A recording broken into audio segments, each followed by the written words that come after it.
I'd like to welcome to the show a true legend, a man behind so many great artists from back in the 80s, from the decade of decadence, Mr. Mark Weiss. How you doing, Mark?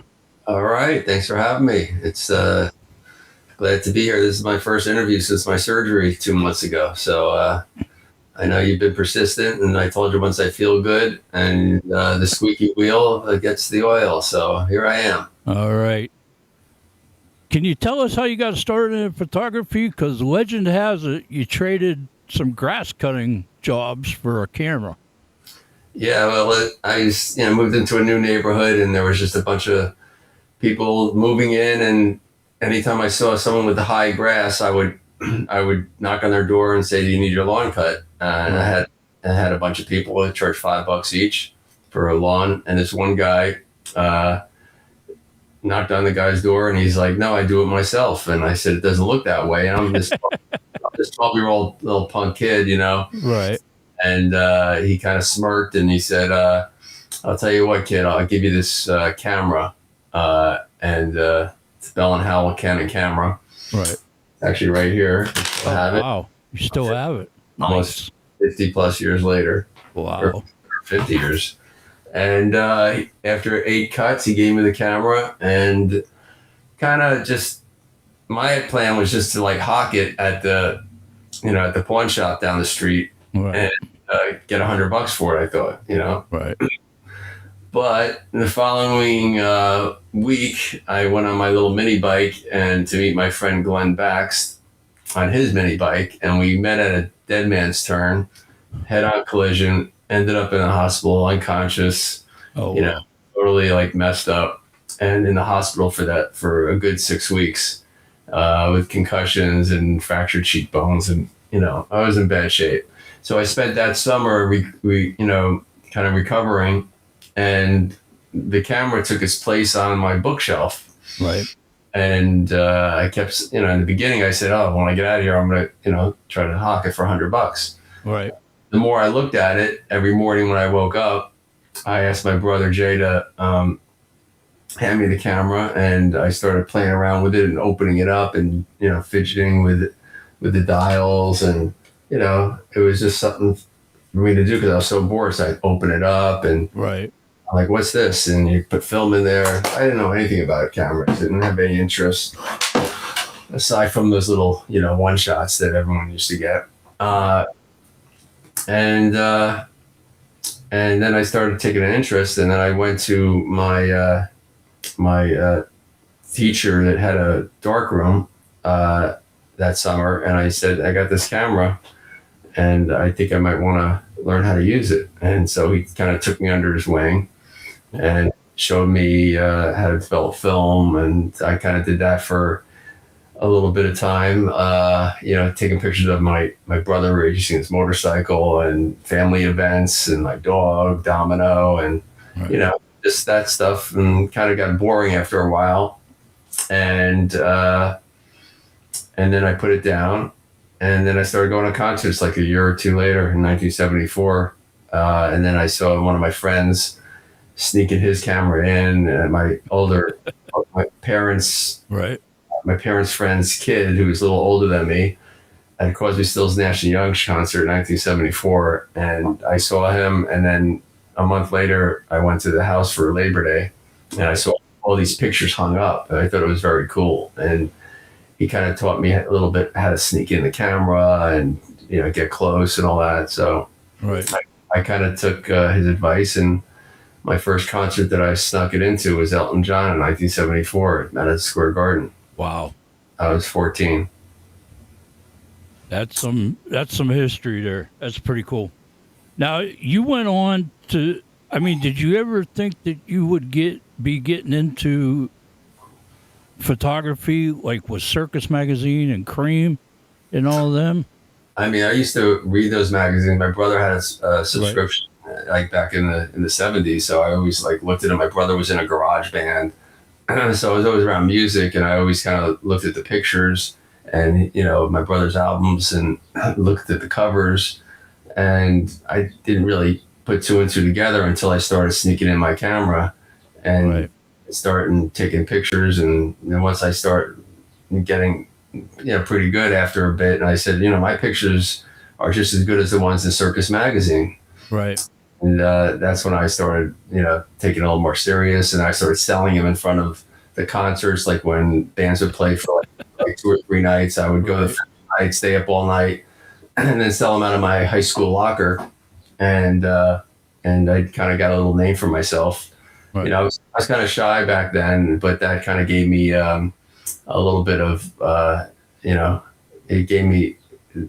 I ended up not being so shy because people came up to me, girls came up to me, cool dudes came up to me, Right. and they saw my pictures, and we started talking about the concerts. Because back in the 70s, it's like there was a concert at the Garden or wherever it was, Capitol Theater or Passaic, everyone would have the T-shirts on the next day. It was very, right. I was like, there was a handful of bands that were touring around. It's not like today where there's a million bands, and if you were in the rock and roll kind of group, which I kind of hung out with, it would be like a little community. So I teachers let me sell my pictures out of my high school locker.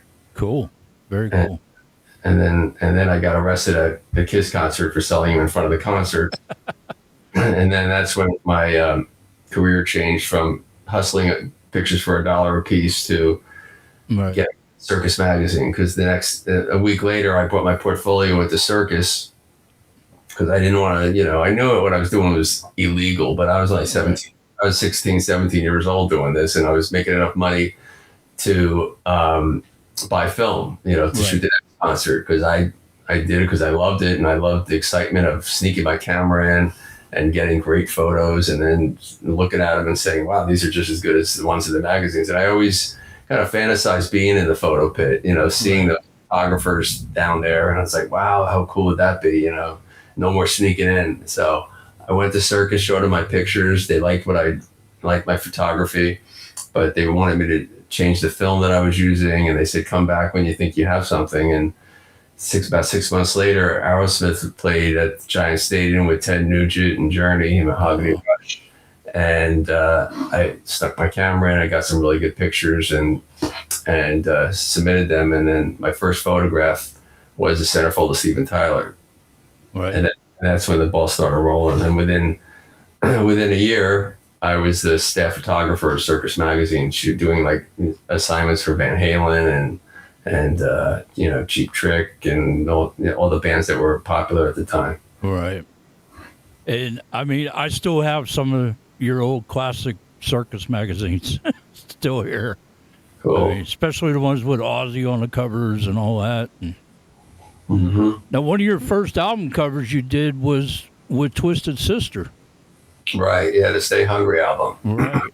Yeah, I got a call from management saying that the band wanted you to shoot the pictures of for the cover, and I think at that point I had a lot of photos in the rock magazines, on the covers and centerfolds and pinups and things like that. But I never did an album cover to where it's so like the Twisted Sister, where it was a built set, Right. And so the record company called me, and management called me, and they wanted a rock photographer. And the band didn't even know. I found this like years later that I never did an album cover before, but they just thought they thought Atlantic was, they hired me and they thought I had experience on that, which I didn't. Right. But I took it full throttle, and I made this amazing set, and came up with that cover, that iconic cover of The Hole in the Bone, Right. which opened up a lot of doors. And since from there, I did The Last Command by Wasp, and Dock and Under Lock and Key, and Night Songs by Cinderella, and Slippery When Wet, and Right. a bunch of others.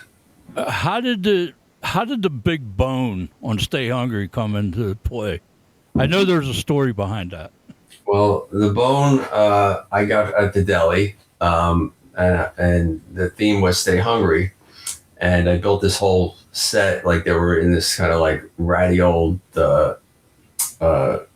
building that was kind of like almost like a hideaway, or just kind of like kind of a ratty old building, with cobwebs and whatnot. And the plan was to have the band in makeup on one side of the photograph and then superimpose them around this table with like a bone kind of rotting away. And so that was the original cover. And because I didn't get the vibe out of the band, because the band was like, D was holding back because he was always in the front. I mean, he basically took over the band, and he was in this photo shoot. He promised the band that he was going to be a team player and just kind of like be part of the band and not be so aggressive. Right. So it kind of backfired on him, because the band started, a couple of guys in the band were starting to act like, kidding around too much. And it didn't have the vibe of what I saw. Right. And it's the first time I met the band, or first time I actually shot the band. I met them several years earlier, which is another story. Right. But when they were playing clubs. But after shooting them against a brick wall and doing other shoots, and because we did a lot of promotion and publicity photographs, we did the cover shot I didn't think we had it, but I had it. I had something. I figured they'll pull something out of it. Right. And I said, okay, and this is going on like 12 hours into the shoot already. Oh, and wow. At the end, I said, all right, anyone want to do some individuals before we wrap on the set? And the band was like, all right, we're going to go. We had enough. And then D's like, I'll stick around for another role. And so everyone waited till everyone left. And then D started. I said, come on, D, give me, it was the first time I was actually able to communicate what I wanted to communicate. Because I was told that by management that I got to treat everyone kind of equally and not show favoritism and don't showcase D. It's a band. So now D is by himself, and I've seen him on stage, and he's an animal. Right. So that's what I want him to be. I want him to be an animal. So I lowered the lights a little bit, and I said, come on, D, get in the corner. And I took this bone that was sitting in there. No one wanted to touch it. It was disgusting. And I took the bone and I threw it at him, and he grabbed it, and then he just started acting like a complete animal, like, hitting the walls, making holes in it, growling. And the cops even came. I mean, it was like 3 a.m. Right. And then we called it a wrap, and it was the very last photo on that 36 frames on the film that made that cover shot. Right. Now, I mean, you've done so many artists. I mean, the Sunset Strip days had to have been crazy, Yeah, a lot of the bands were doing videos out there. I was from the East Coast, but anytime a band would do, would have a new album come out, I'd contact the management, because, they knew me from getting them in all the magazines, because I was working for Hit Parade or Circus, Space, Hit and Cream. And they wanted their pictures in the magazine, so I got a good rapport with all the bands, and I was their best friend, their new best friend, because I get them in the magazines anytime I did a shoot. So whenever I found out they did a video shoot, I would go out there, because I set up a studio, and there'd be all these different backgrounds, and there'd be a lot of downtime, and you get to know them and whatnot. So I did that a lot. I came out to LA, and of course we went to the Rainbow all the time. My first trip, one of my first trips was at the US Festival. I remember that US Festival '83. Yeah. I was out there. So it was Sunset Strip. It's looking back. I mean, I just saw some old clips that just resurfaced on social media of like what everyone really looked like. I mean, not even just the bands, but just the fans, and fans look like the bands, and the girls with their hair, and kids today, I mean, they look at that and they think it's like totally whacked, I'm sure. Oh yeah, I mean, times have changed, man. I mean, times have changed so much, But I mean, the 70s were very glammy, and I was into the glam thing too, so it was kind of an extension of that. And I mean, in my opinion, it wasn't as cool because it was too streamlined. Everything was like very polished now. Where back, with T Rex, Mark Bolan and Bowie and Queen and Slade and Sweet, all those bands, they all kind of like, New York Dolls, they all kind of just winged it and did it themselves. Then it turned into like kind of a cookie cutter thing where it's like they had a stylist doing it before the bands were just coming up with this stuff, Right. Sure, they had some help with friends and things, but then it just turned into a business like the 80s did. It turned out that's why the 80s music that I photographed is one of the biggest genres that are still successful today. And the bands that are playing almost, bigger venues that they did back in the day, Right. From Bon Jovi to, bands that used to just play clubs, they're playing theaters now. This is like 40 years later. It's because of radio and because of MTV, of course, and it just those images of the videos just kind of are embedded in the fans. And now that with social media, they see it and they go, "Wow, this is kind of cool." Back then, So, Right. so Yeah, they were great times back then. So, going back to D a little bit, you were with D during the PMRC hearings. I was. I remember the PMRC like it was yesterday. I'll never forget it. Yeah, unfortunately, a lot of people did forget it and don't even know about it. I mean, I think it should be in history books. I think, or it is, but I think it should be taught in school. What went down, because it's pretty interesting. It's well documented. There's movies on it.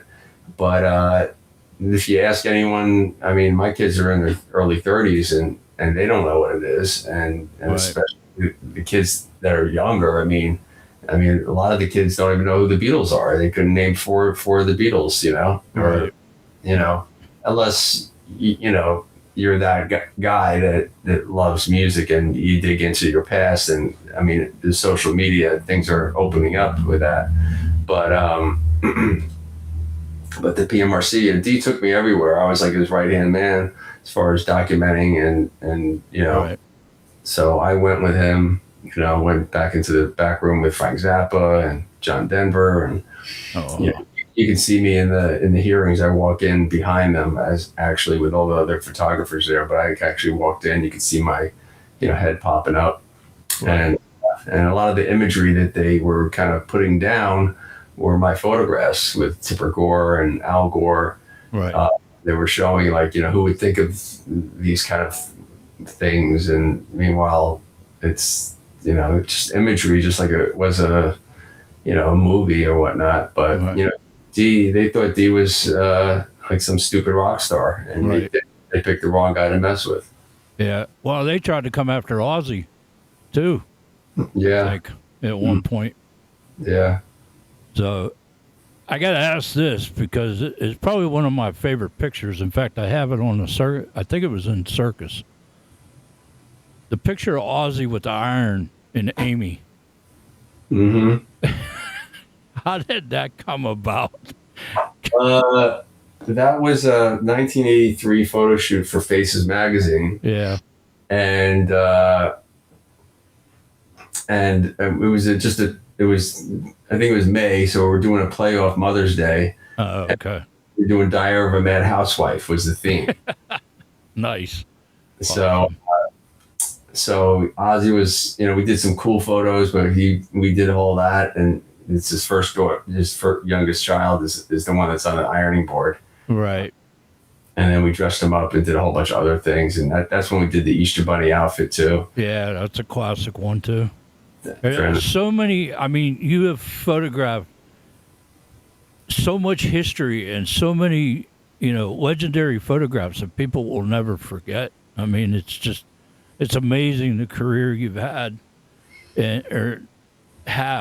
and it's just incredible. Well, thanks. Because I mean, from album covers to just even live rock shots and everything, and it's amazing what you do with that camera hook. It's nice to see the band from the camera. so to speak. If you can't make it to a show or something, you can open up magazines or whatever, and there's Mark Weiss photography in there, and you do some absolutely incredible work. Thank you. Yeah, well, back then that's what it was all about because we didn't have internet and whatnot, so we kind of relied on the news and photographs in the magazines and Right. like that. And now I'm bringing it back to I started Rock Magazine, which I'm sure we'll talk about. Right. I got it right here. Yeah, open up the centerfold. You can see the shoot from that the ironing. Yeah. Oh no, that's not it. That's another drag photo. All right. Okay. I forgot. I was gonna use the ironing board shot, but I decided to use that one. I mean, this Rocked magazine that you sent me, this is absolutely amazing. I'm a huge Ozzy fan, always have been. And when I saw that you had this Back to the Beginning special edition, absolutely phenomenal from cover to cover. I sat here and looked at it very carefully. I mean, you were down in the pit. You were there. I didn't move. I mean, I wanted to go backstage, but I knew if I went backstage to get some backstage photographs, I would miss because there was on a circular stage. I would miss it, so I was just glued to the stage. I went to rehearsals, as you can see in the back of the mag. There's some sound check pictures and Right. rehearsals. So the day before, I took those to add a nice little behind the scenes. But on the show, it's like I was dedicated to just take the best live photographs. I had a good positioning. I made myself sure that I would, just not get sidetracked. Right. Got some great fan photos in the back, and I'm very proud of the magazine. And I have Sharon's blessings and Jack and the family, and Right. and that photo that's on the cover ended up being the last photograph of Ozzy live on stage as the stage turned. Right. Which is in the museum now, the Birmingham Museum. They added that to the exhibition that's going on, I think, for another several months. Oh, okay, cool. That's awesome. Because the pictures in this, I mean, I sat here and watched the live feed of Back to the Beginning, and it was great. I mean, whoever was doing the video feed did a phenomenal job. Mm-hmm. But to see these pictures that you took up close, of all these artists that were on that Back to the Beginning, it's amazing. I love that shot of. Did you see the Metallica photo when they were saying goodbye at the end? Yeah. That's one of my favorites. And the Ozzy with the water gun, in the beginning. And Right. yeah, I just, it was a good day for, the weather was great and I had a blast. Right. What's one of your most memorable photo shoots that really stands out? Well, probably the Twisted Sister, of course, Right. because it was my first and it was so in depth. But also Come Out and Play with the manhole cover, because that was a huge built set. And the day when Ozzy came in, that was a fun day. And in '85, right when David Lee Roth they didn't announce it yet, but David wanted me to do a photo shoot in my studio in New York of just him. And then I spent like several hours in my studio shooting David Lee Roth, just him, posing it up, different backdrops, different clothing changes. Right. So that was a fun shoot for sure. Right. I mean, have you thought about writing a book about all this, or do you have one out? Well, The Decade That Rocked. I mean. Oh yeah, that's right. I'm sorry. My apology. Come on, that's this one right here. It's okay, I forgot about it. Sorry. Yeah, that's it. 6 pounds. Yeah, Decade of Rocks. I forgot about it. Sorry. That's right. You can, but there's several other books that are gonna come out. I mean, I'm gonna do a book on like Guns N' Roses, on Bon Jovi, on Mötley Crüe, on all the big bands that in Van Halen, and do like a photo retrospect from pretty much from when I first started shooting them up until 1990, because that to me that's the magic 10 years. Right. I mean, I've continued shooting the bands through the decades, but to me, it's that decade, those 10 years are the ones that I feel like are most interesting, and you only could put so many photos in a book. I mean, that my book, The Decade That Rocked, is almost 400 pages. Wow. So, I'll have to get it. but I'm also, Mikhail Pelikon, who's the art director who designed the rock magazine. We have 4 issues out now. You can go to rockmag.com and check it out. Right. He's one, David Lee Roth another. We kind of mix where past is present. So, like when David Lee Roth played M3 last year, I photographed the show, and then so that's on the back cover, and on the front cover is David Lee Roth today. Back in the day. Right. So we're thinking about continuing and doing that. We started it with a Kickstarter campaign, and it was successful. And so right now we're thinking about doing possibly something on the Moscow Peace Festival, and maybe something with that too. Going Wet. The 40th anniversary is coming up. So, but yeah, you can go to rockmag.com and check all that out. Right. Now you've had some health issues going on. You want to talk about it? Yeah, well, it will be 3 years in October when I got diagnosed with bladder cancer, and it was very I got it very early as a 0. Went through all the little stages. You do these BCG treatments, and right. You think that's going to be good. You're very optimistic, and the next thing you know, it elevates to stage 1. Okay, still workable. They remove the tumor, and then they keep an eye on it. And then unfortunately, in the last year, we went to stage 2, invasive, which means like it's in the muscle. And once it's in the muscle, you got to get the bladder out. Otherwise, it will reach and spread out. And then it's a death sentence pretty much. I mean, not all the time, but it's not good. So then I opted to, get my bladder and prostate removed, which I did 2 months ago. And fortunately, it was successful. Had some complications up until a week ago, believe it or not, in and out of hospitals for 2 months. And I'm happy to say that I got my blood results, and I'm cancer-free at this moment. And so I just need to do follow-up and do some treatments as insurance policies. But, when you have cancer, it's in your, you never know when it could pop up again. So, right. Right now I'm in the best place I can be with the best doctors, and seeing. That's great. So that's good yeah. So, it's a new lease on life, and going to take a deep breath and, choose where I'm going to go and what I'm going to do, and concentrate on licensing my photographs, which is what I've been doing. Right. Earn a living, and do gallery shows and book signings.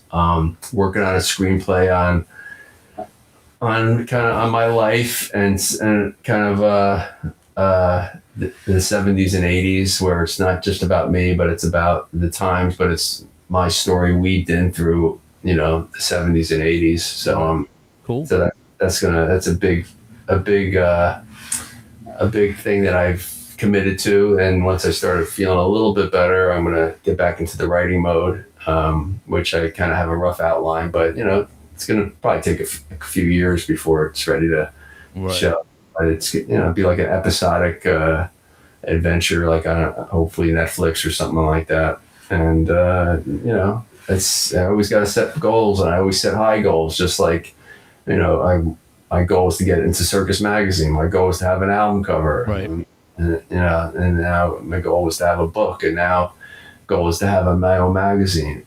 And now my this big goal is to do like a movie, episodic adventure of my life, and kind of a little cross between Forrest Gump, Wonder Years, Almost Famous, and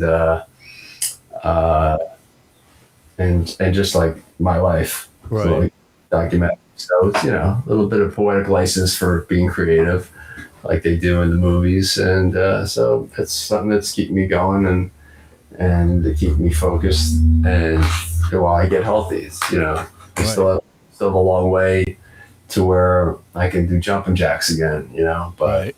That's the thing. I mean, with what you're going through, you have to stay busy. You can't just sit and and creative. And this is going to be my new opt and create magazines and books. So right. I got my hands full. So this will, as far as shooting shows, I mean, I'll never turn down a show. I mean, I just did a photo shoot with John Anderson for this cover of his new release with his band, The Geeks. Right. That was like 2 days after I got released from the hospital. I told Larry Mazer, who I first met him on the Cinderella set when I did Night Songs. He called me up 3 months ago and said, "Hey, can you do this shoot on April 26th? John Anderson is playing the Count Basie." And I know, I said, "Yeah, I have a studio. My friend's studio, Danny, is like down the street." And he says it's going to be short, like an hour or so. I said, "I'll be," and he goes, I told him I was going in for surgery on March 2nd. And I'm like, by April 26th, I'll be fine. Right. Little did anyone know. And he kept calling me every few weeks, "You sure you're going to be okay?" And I'm like, "Yeah, I'm all right." Meanwhile, I'm in and out of hospitals with infections and fever and all sorts of stuff. And I made it by one day. So I was happy about that. It's on my Facebook. I did a little like social media clip on, saying that I'm back. So I was happy to kind of work perfect. It was my goal to do a shoot and show everyone that I'm kind of back in action. Well, that's good. I am so glad that you're back in action because I think the music scene would be lost without Mark Weiss if you retired. I really do because. Well, thank you, but I'll never retire. I'm always there. I mean, I'm also gonna, into mentoring and creating this rock site. Once I feel a little bit better, and get a little army together where I can showcase photographers that are shooting new bands and also classic bands, and have a platform where people can come to and see their photography and kind of be the editor of it. I'm not sure if it's a moneymaker, but it's just something that I want to do. I want to sit back and watch other people kind of, see what they're doing, just like I used to do 40 years ago. Right. I got one more question for you, Mark, and I'll let you go. What advice do you have for any upcoming concert photographer? Or somebody who wants to get into it? Well, I mean, they probably want to go to the concerts because they're fans. Right. And so if you can get a photo pass, you're in the front row, most of the time. And you get in and you're having fun and you're doing what you love. But the only way to do that is if, first of all, you get an outlet like, a social media outlet of someone you can use their name. But if you're just starting out, it's hard because there's a lot of people who want to do it. So, you start your own little whatever, your own social media, and you start posting the photographs, and hopefully you contact the publicist, and then the ball can start getting rolling. But if you want to stand out and have a career in it, you really have to do more than just live photos. I mean, nowadays you have to do video, so you can social media. I mean, I know there's jobs out there for tour photographers / videographers that it's. To me, it's probably a lot of grunt work. We're when I was shooting back in the 80s, photographers were, I'm not going to say a little more well respected, but just like, it's more, there wasn't a lot of them. And photography meant more back then because there wasn't social media. So I didn't have to do video. I mean, everything was, I kind of did what I wanted to do and travel with the bands. And now you have to kind of work for it's almost like a day job as a tour photographer. But I think there's a lot of jobs out there to do that, to shoot festivals, but it's not as glamorous, I don't think. Right. As a handful of us back in the 80s kind of, got our names, by seeing our names on in the magazines that people held on to. Right. So. And the 80s were great times back then. I mean, these kids will never know. Yeah. I just want to I want to get a couple things to show you. Okay.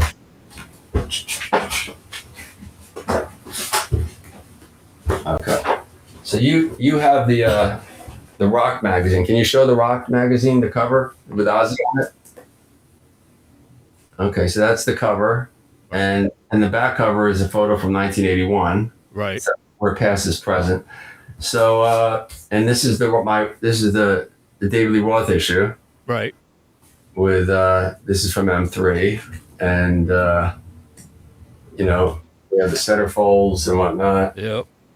And this is issue 2 where we had Jeff Keith and we had Stephen Piercy on it. So it's taken, there's no rhyme or reason on the future issues, but it's fun and the quality of this magazine is phenomenal. I mean, this ain't your neighborhood grocery store magazine like Circus was back in the day. I mean, this is a quality magazine. I mean, this is something you can put out on your coffee table.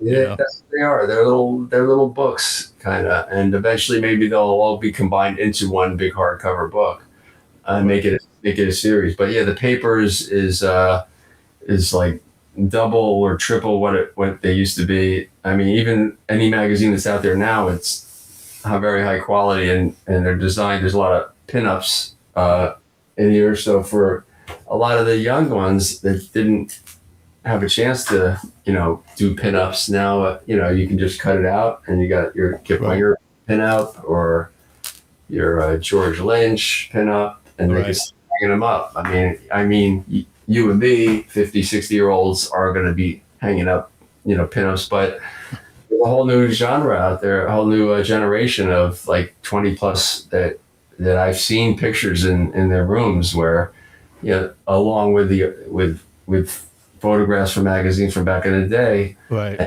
Now they have something nice and fresh and something that they haven't seen before. So that's what Rock Magazine is all about. So doing pinups and special issues and things like that. Right. I mean, the thing is that, it's funny to see this younger generation going back to the 80s stuff. I mean, you see people with pictures of, the old Mötley Crüe posters and, stuff like that all over their walls or wherever. I mean, I have it here only because, I've been collecting for a long time. But, it's incredible that this generation is still hooked on it. I mean, the 80s was the roadway. I mean, them bands paved the road, for these upcoming bands nowadays. And I noticed, too, in the music business, being a DJ on a radio, a lot of bands are going back, especially the upcoming bands are going back to that old school sound, whether it be the 70s vibe of Led Zeppelin or, whatever, and even the 80s era. I mean, there's so many incredible bands out there that are bringing back, that are new, that are bringing back that 80s sound again.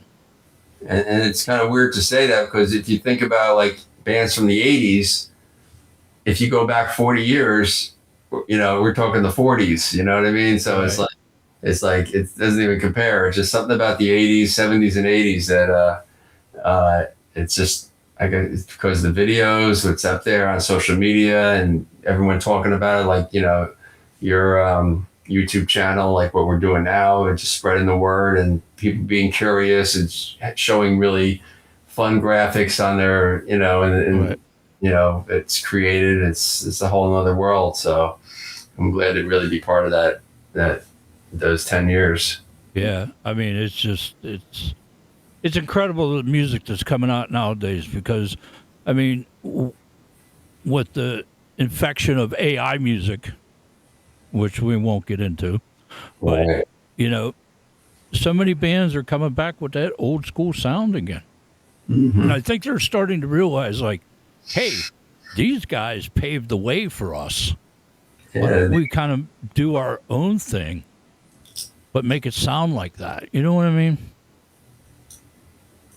Yeah, well, I'm sure people are trying, and now that they have a platform where back in the day, you had think about if all the bands that people were talented that didn't get that break from the record company, but had the talent. Like Right. today, if you have something, you have a song, and you don't know anybody, you don't have to. You just throw it up there, and hopefully it spreads out. Back then, you had to be that, like, like John Bon Jovi was a real squeaky wheel. I mean, he made sure that he was gonna get it to that person. Not everyone has that.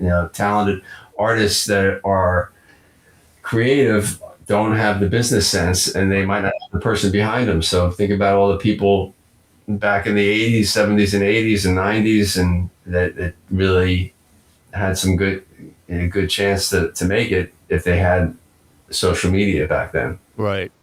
So there's no excuses now. I mean, you have music, you put it out there, let the people speak. Right. Exactly. All right, Mark, I won't hold you up. I want to thank you for decades of phenomenal photography, man. Thank you. Bringing the concerts into our lives, through the eye of your camera. It's been absolutely amazing. It's been an honor to sit down and talk with you, and I greatly appreciate it. All right. And also just want everyone to know that, you go to markweiss.com, and That's you right. can, I have gallery prints for sale. I sign them and, have editions. And of course the Rock magazine and the Decade That Rocked, and, a couple other goodies if you go on my markweiss.com, plus just some cool interviews. I also have, a YouTube channel called Rock Scene, which is a lot of interviews from I did like 15 years ago. That's pretty cool. I'm talking about their beginnings. So, a bunch of things out there. But you can all go on my social media and markweiss.com and just click on some buttons and explore if you have some time. Make sure you guys do that. MarkWeiss.com. Check it out.